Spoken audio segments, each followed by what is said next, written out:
Hi, I'm dgerard and this is Pivot to AI, coming to you daily. Today, we've replaced the internet with a clockwork mouse, and it's broken. You might remember a company called Google. In 1998, Google came up with an amazing product, a web search that didn't suck, and it could find things. I assure you, in 1998, this was amazing. Google got so good at searching the internet that the word Google became a verb for searching. But there's no company that won't, from time to time, look at their crown jewels and think, yeah, but what if we trashed them?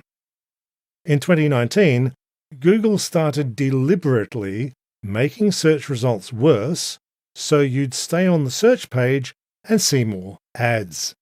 Google admitted they'd done this in the Department of Justice antitrust action. This was the beginning of the end.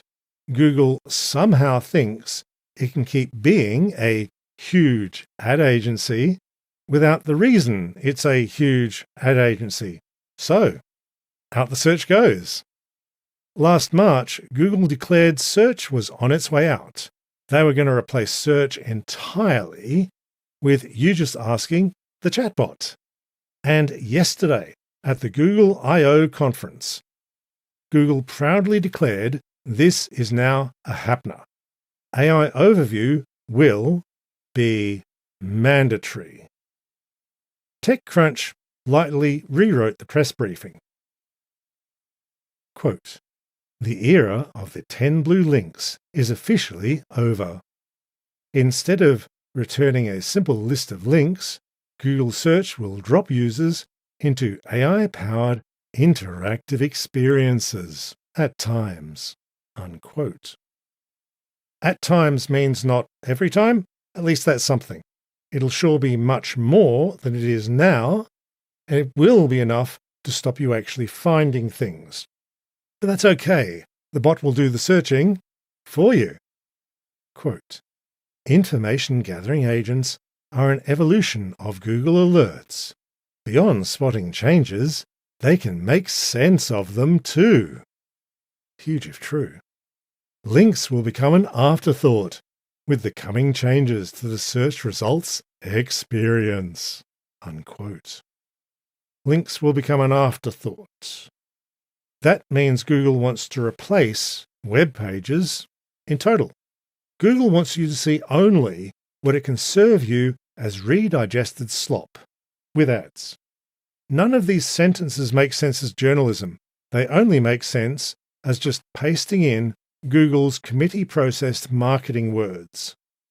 But who on earth wants this?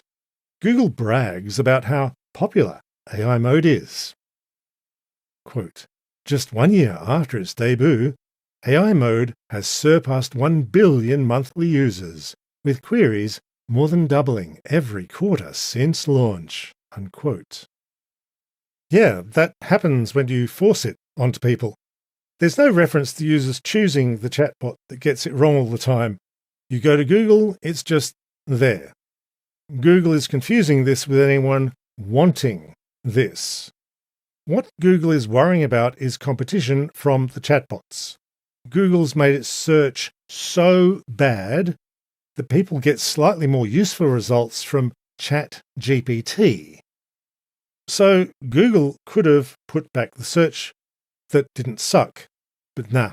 Instead, they've put in more AI. The keynote at Google I/O was 1 hour and 51 minutes of the most mind-numbing stuff ever committed to video. Most of it was Sundar Pichai talking things he doesn't actually understand, but Demis Hassabis of DeepMind came in with the crazy stuff. Over the past year, AI capabilities have leaped forwards. We now have agents that can plan and act on our behalf, and artificial general intelligence is just a few years away. Oh, is it now? Huge if true.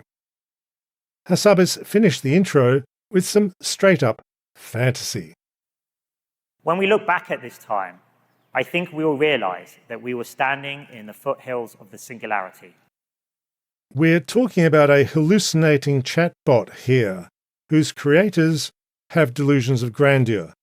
The AI doomsday cultists with occasional outbursts of violence are just source material for marketing tropes now. Yudkowsky as a Che Guevara t-shirt, but much dumber. More broadly, this is the end point of the whole chatbot experience.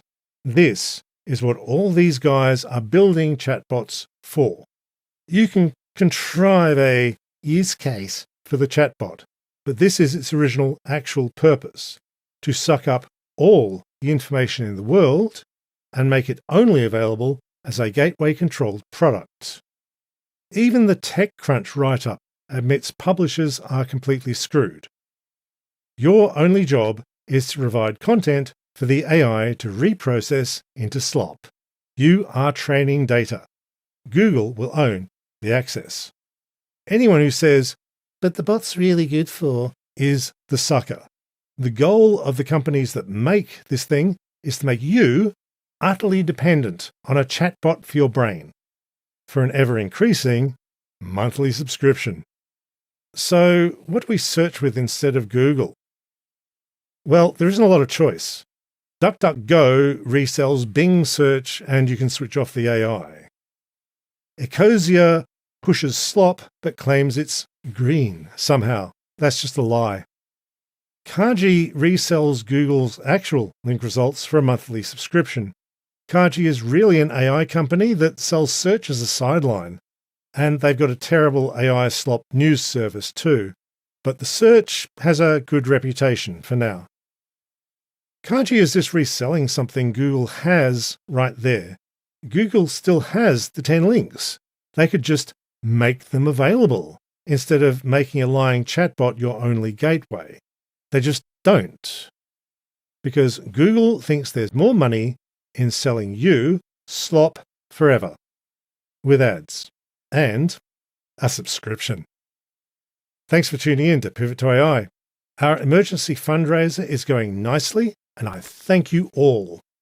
I just got a removals quote for 6,000 quid.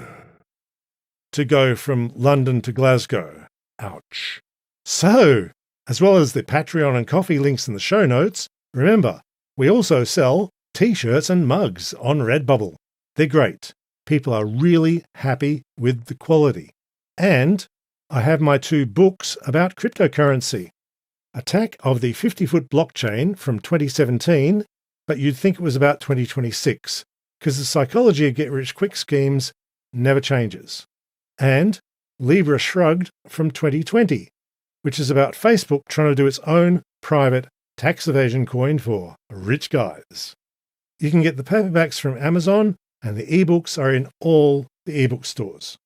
You'll enjoy them. Links in the show notes. Yes, I should write an AI book. My very patient agent keeps nagging me. It's on the list.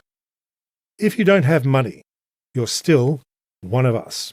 I ask you to tell one person about this episode.